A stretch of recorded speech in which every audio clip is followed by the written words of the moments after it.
नमस्कार।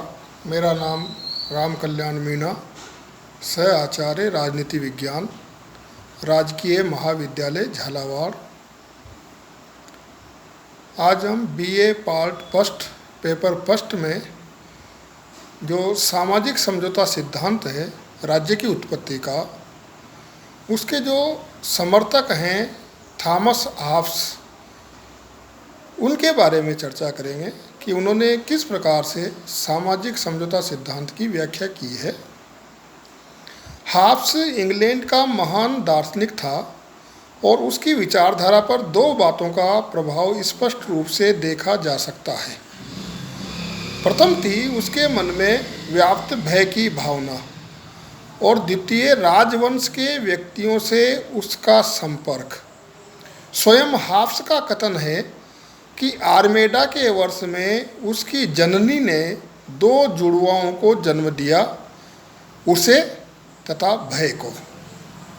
भय के इस साम्राज्य ने उसे डरपोक बना दिया और उसमें सभी प्रकार के संघर्षों का नितांत अनुचित समझने की प्रवृत्ति उत्पन्न कर दी। इंग्लैंड का गृह युद्ध, जिसमें चार्ल्स प्रथम को मौत के घाट उतार दिया गया था, हॉब्स ने स्वयं अपनी आंखों से देखा था। इस गृह युद्ध के परिणाम स्वरूप कानून और व्यवस्था समाप्त होकर अराजकता फैल चुकी थी। इस गृह युद्ध का हॉब्स के मन पर अमिट प्रभाव पड़ा और सोच विचार के बाद उसने ये अनुभव किया कि यदि राजा का शासन न रहे तो किसी भी समाज में अराजकता फैल सकती है, जो अत्यधिक भयंकर और विभत्स होगी। अतः हॉब्स ने 1651 में प्रकाशित अपनी प्रसिद्ध पुस्तक लेवायथन में सामाजिक समझौते के सिद्धांत के आधार पर निरंकुश राजतंत्र का समर्थन किया। हॉब्स ने सामाजिक समझौता सिद्धांत की व्याख्या इस प्रकार की है। जैसे मानव स्वभाव। हॉब्स के समय में इंग्लैंड में गृह युद्ध हो रहा था और संघर्ष की इस अवस्था ने हॉब्स के सम्मुख मानव स्वभाव का घृणित पक्ष ही रखा। उसने ये अनुभव किया कि मनुष्य एक स्वार्थी, झगड़ालू और अहंकारी प्राणी है जो सदा ही शक्ति से स्नेह करता है और शक्ति प्राप्त करने के लिए प्रयत्नशील रहता है। हॉब्स ने मानवीय प्रकृति की ये विशेषताएं बतलाई है: निजी स्वार्थ, असीमित और अनंत इच्छाएं, सुरक्षा की भावना, भय, युद्ध तथा संघर्ष और अहम की प्रवृत्ति। प्राकृतिक अवस्था। स्वार्थी, झगड़ालू और अहंकारी व्यक्तियों के जीवन पर किसी भी प्रकार का नियंत्रण न होने का स्वाभाविक परिणाम ये हुआ कि प्रत्येक दूसरे मनुष्य को शत्रु की दृष्टि से देखने लगा और सभी भूखे भेड़िए के समान एक दूसरे को निगलने की चेष्टा करने लगे। मनुष्य को न्याय और अन्याय का कोई ज्ञान नहीं था और प्राकृतिक अवस्था शक्ति ही सत्य है की धारणा पर आधारित थी।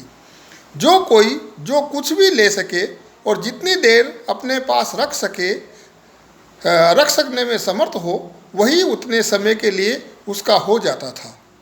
हॉब्स के अनुसार ऐसे समय में जब मनुष्य एक ऐसी शक्ति के बिना रहते थे जो उन्हें भयभीत बनाए रखे, वे उस अवस्था में रहते थे जिसे युद्ध कहा जाता है। और ऐसा युद्ध होता है जो प्रत्येक मनुष्य की ओर से प्रत्येक मनुष्य के विरुद्ध होता है। ऐसी दशा में उद्योग, संस्कृति, जल परिवहन, भवन निर्माण, यातायात के साधनों का ज्ञान, समाज आदि के लिए कोई स्थान नहीं होता तथा मनुष्य का जीवन एकाकी, दीन, अपवित्र, पाशविक एवं क्षीण होता है। प्राकृतिक अवस्था के अंतर्गत केवल आत्मरक्षा का नियम ही प्रचलित था। अब समझौते के कारण जीवन और संपत्ति की इस अरक्षा ने, मृत्यु और संहार के इस भय ने व्यक्तियों को ये विचारने के लिए प्रेरित किया कि इस असहनीय प्राकृतिक अवस्था का अंत किया जाना चाहिए। इस प्राकृतिक अवस्था का अंत करने के उद्देश्य से व्यक्ति एक राजनीतिक समाज के निर्माण की ओर प्रेरित हुआ। समझौते का स्वरूप है, नवीन समाज का निर्माण करने के लिए सब व्यक्तियों ने एक समझौता किया। हाब्स के मतानुसार ये समझौता प्रत्येक व्यक्ति ने शेष व्यक्ति समूह से किया, जिसमें व्यक्ति प्रत्येक दूसरे व्यक्ति से कहता है कि मैं अपने ऊपर शासन करने का अधिकार इस व्यक्ति अथवा इस जनसभा को इस शर्त पर सौंपने की स्वीकृति देता हूँ कि तुम भी अपने सब अधिकार इसको सौंपोगे और इस तरह उसके सभी कार्यों को स्वीकृति दोगे।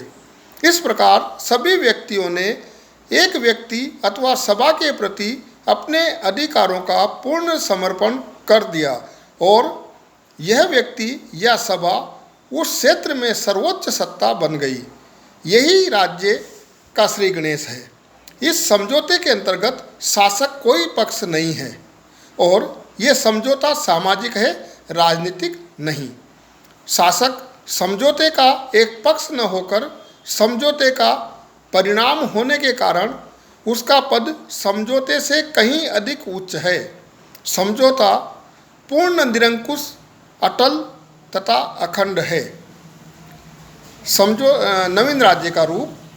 हाब्स अपने समझौते के आधार पर एक ऐसे निरंकुश राजतंत्रात्मक राज्य की स्थापना करता है जिसका शासक संपूर्ण शक्ति संपन्न है और जिसके प्रजा के प्रति कोई कर्तव्य नहीं है। शासित वर्ग को शासक के विरुद्ध विद्रोह का अधिकार नहीं है। धन्यवाद।